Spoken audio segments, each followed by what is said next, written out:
I was 11 the winter the transport pod came down on the long reef, and I was the one who found what was still alive inside it.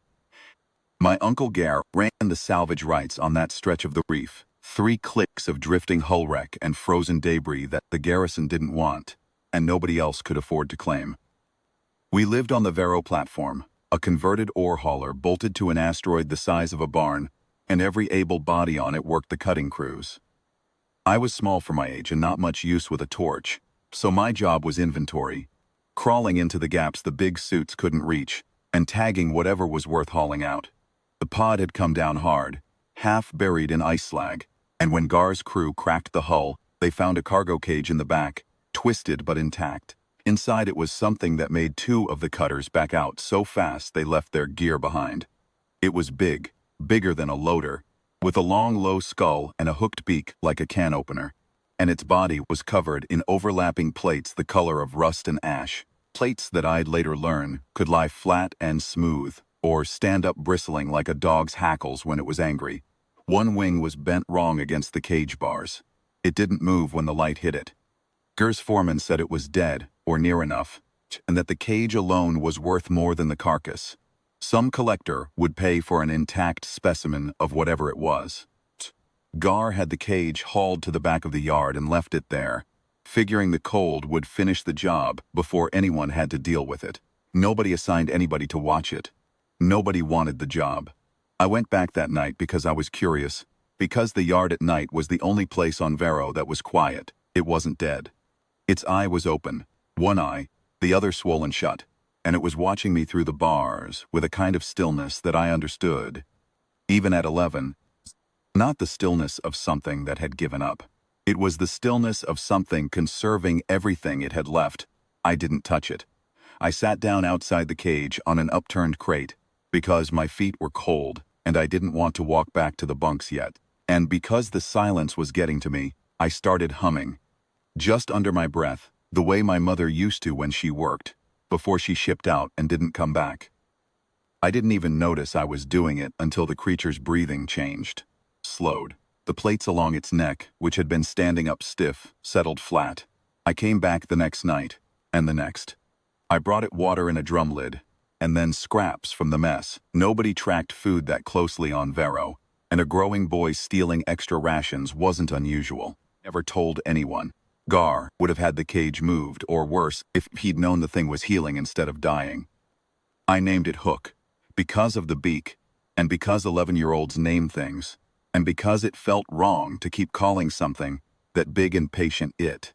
Weeks in, it let me put my hand flat against the bars. 5 weeks in, it pressed its beak, gently, so gently, against my palm, and held it there while I sang to it, low and off-key, some half-remembered cradle tune. By then, the swollen eye had opened. By then, the wing had started to set straight. The strange part was, the whole time, the yard's perimeter sensors kept logging it. Gar's foreman noticed the readings. The threat signature on the cage kept dropping at odd hours, heart rate down, aggression markers flat, sometimes for 2 or 3 hours at a stretch, and couldn't make sense of it. He wrote it up in the maintenance log as equipment fault. Somebody else amended it to ambient calibration drift, so it would stop showing up on the daily report, and that was that. Nobody connected it to a boy with a tin of scraps and a bad singing voice. Why would they? By midwinter, Hook could stand. By the time the ice on the reef started its slow turn toward thaw, it could have torn that cage apart with one good wing beat, and we both knew it, and it didn't. That was when Factor Renashul's transport docked. I knew what a factor was before I knew much else about the wider sector. A buyer, a man, who came around with a manifest and a line of credit, and left with whatever was rare enough to be worth the trip. Word travels fast on a platform that's small, and by the time Ashul's shuttle had finished docking, half the crew already knew he'd heard about the specimen on Vero, and come to make an offer on it.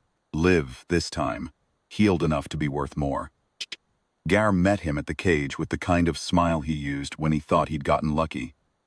I stood at the edge of the crowd that gathered, the way crowds gather for anything different on a platform where nothing ever happens, and I watched the two of them walk around Hook's cage like men appraising a piece of furniture. And I felt something go cold and tight behind my ribs. He'll want sedating for transport, Ashul said, not unkindly. Just practically, the way you'd talk about freight. And the wing'll need re-braking if it's set wrong. Easier to do it now, while he's still weak from the winter. Gar nodded like that made sense. Like it was just a job. I don't remember deciding to move. I remember being at the cage door before anyone could stop me, my hand against the bars where Hook's beak had pressed 100 nights running, and I remember Gar's hand closing hard around my arm, hauling me back, telling me to get clear. This wasn't my business. Get back to the spunks. And I remember Hook's plates standing up, all of them, the whole length of its body, in one motion like a held breath finally let go. The cage door wasn't built to hold something that size once it decided to leave. Came through it the way a tide comes through a broken seawall. Not fast, not frantic, but absolute. Metal shrieking and folding away from it like it weighed nothing. The crowd scattered. Gar let go of my arm so fast I nearly fell. Didn't go for him. It didn't go for anyone it stepped. Once, twice. That long, low skull swinging, and put itself between me and every other person on that dock, low and broad and bristling, and went still again. The same stillness as that first night in the cage. Conserving everything it had, daring anyone to make it spend it. Nobody moved for a long 10 seconds. Ashul's hand had gone to the sidearm at his hip, and then very slowly away from it, because he was not a stupid man, and he could see exactly what would happen if he finished that motion. It was the adjutant who broke the silence. Mira Holt, garrison compliance, come down on Ashul's shuttle to log the export paperwork, and was now standing very still at the edge of the crowd with a data slate forgotten in her hand. That's not a wild specimen reaction, she said, quiet, mostly to herself. That's a guard posture, around a bond. She looked at me. At the scrap tin still clipped to my belt, at the months of small thefts that had apparently not gone as unnoticed as I'd thought, and then at Gar, and her voice changed. Mr. Tarrant, you logged this animal as terminal 6 weeks ago. You logged ambient calibration drift on this cage 40 separate times. Did you, at any point, log that a miner on this platform had an active bond forming with an unregistered Apex-class predator? Gar didn't answer. He didn't need to. The silence answered for him, and so did the look on his face. The look of a man watching a sale evaporate and a citation form materialize in its place, both at once. Ashul left without his manifest. Gar spent the better part of that week in front of a compliance board, and I'm told the word unregistered came up more than once and not kindly. Hook stayed. The garrison reclassified it. Him, the paperwork said. Eventually, as is a bonded companion asset, non-transferable, and they put my name on the registry as the bonded handler, which Holt told me was unusual for someone my age, but not, given the circumstances, something she was inclined to argue with. That cage is gone now. Sleeps outside my door, on the cold metal, plates flat, because he likes the draft from the corridor vents. And, he's told me, in his way, over the years, in the only language he's ever needed, there's nowhere else he'd rather be. I still sing to him sometimes, badly, the way I did that first winter. He still settles every time, like a held breath finally let go. Nobody on Vero logs it as drift anymore. They just call it Hook, coming home.